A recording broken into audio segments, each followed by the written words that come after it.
It began with a knock. Not a normal knock. Not a visitor at the door in the dead of night. This was something else entirely. Imagine the scene. The year is 1817. The place is a small farm in Robertson County, Tennessee. The Bell family is asleep in their log cabin. The world outside is dark and quiet. Crickets, the gentle rustle of leaves in the wind. Then, a sharp, insistent rapping sound shatters the peace. It comes from the outside wall, loud and clear. John Bell gets up. He lights a candle and goes to investigate. He expects a traveler. He peers out into the blackness. There is no one there. The property is empty.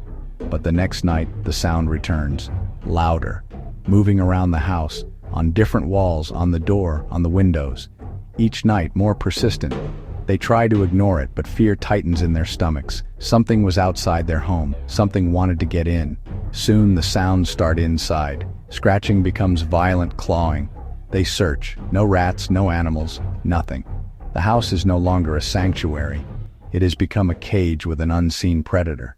The noises were the first stage. The next was far more personal, far more invasive. The scratching, the knocking gave way to new sounds, faint whispers drifting through the rooms. At first too quiet to understand, rustling of a woman's dress, the soft, wet smacking of lips, as if someone stood just out of sight, commenting on their every move.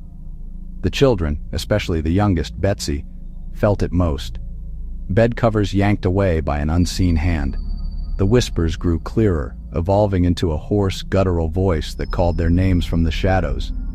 It sang crude hymns, mocked their prayers, and quoted scripture out of context, twisting words into something profane. Cold spots, the touch of a finger down the spine, a swamp-stale smell that vanished, then objects moved. Fear became tactile. Betsy was slapped, her hair pulled, skin pinched and bruised. Threats replaced whispers.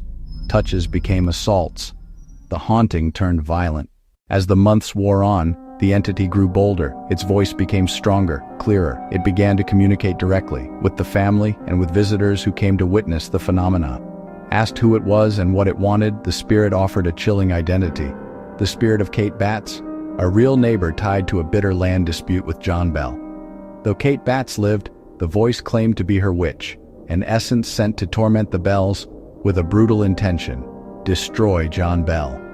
The voice would bellow, "I am determined to haunt and torment old Jack Bell as long as he lives." That turned random hauntings into a personal vendetta.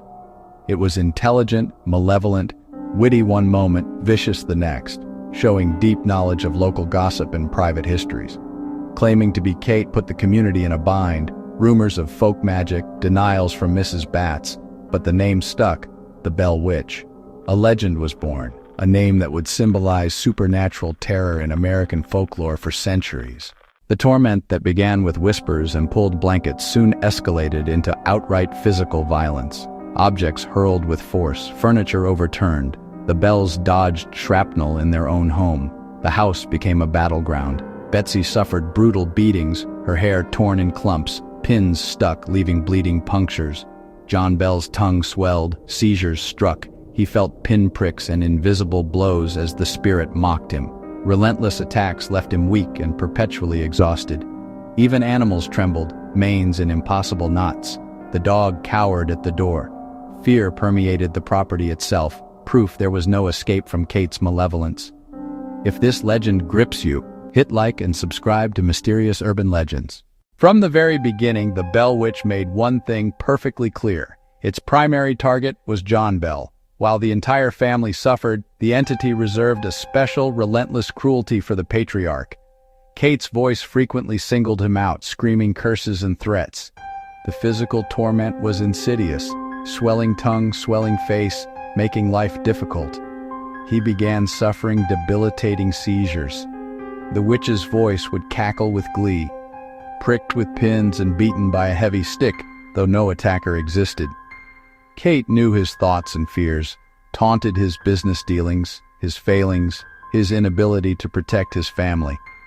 By 1820, he was in rapid decline, confined to bed. The doctor was baffled.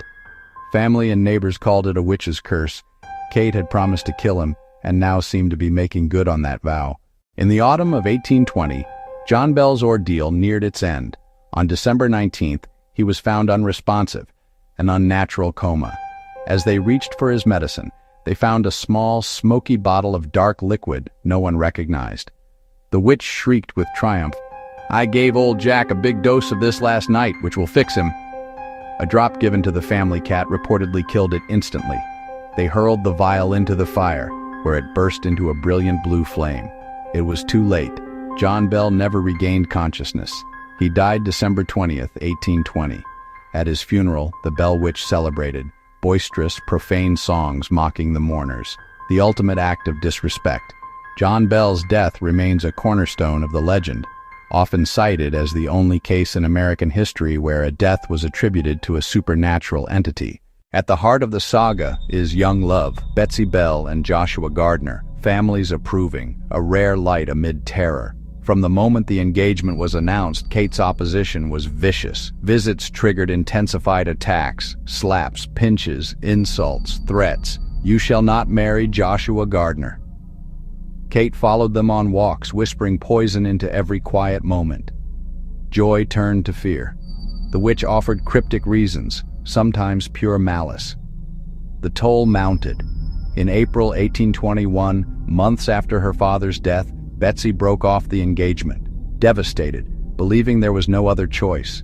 The Bell Witch reportedly shrieked in delight, a cruel, calculated triumph. Curiosity seekers, skeptics, and investigators flocked to the Bell farm. Kate relished attention, answering questions with uncanny knowledge of private lives. Jackson's wagon froze on approach. He allegedly cried, "By the eternal, boys, it is the witch." The wagon rolled after a mocking laugh. Martin Van Buren Ingram's 1894 book, claiming Richard Williams Bell's diary as source, preserved chilling testimony. Neighbors to a future president. So many claimed encounters that the legend's echo became impossible to ignore. Anecdotes aren't proof, but they gave this tale longevity, weight, and a human pulse. The terror inside the Bell cabin spilled into Adams, Tennessee. Skeptical neighbors became believers after witnessing the inexplicable. Prayer meetings met with blasphemous interruptions, deepening fear. Some cried hoax, ventriloquism, contraptions, or accused Richard Bell's diary of fabrication. Regardless, the legend embedded itself, farm, cave, graves, landmarks of dread. An early panic became lasting identity. Adams still bears the brand of the Bell Witch. After John Bell's death and Betsy's broken engagement, the witch's fury subsided. Its goals achieved. It promised to return in 7 years, 1828. Brief disturbances focused on John Bell Jr., then quiet again. It vowed a full return in 107 years, 1935. Strange tales arose, none matching the original fury. The cabin is gone, but the land remains, and the Bell Witch Cave draws seekers. Books, documentaries, and even the Blair Witch Project echo its shadow. Betsy's engagement ended. She later married, lived quietly, forever changed. She rarely spoke of it. All evidence is anecdotal, no definitive proof. All we have is the story, so the Bell Witch lingers, not as fact, but as a chilling question mark. Subscribe to Mysterious Urban Legends for more.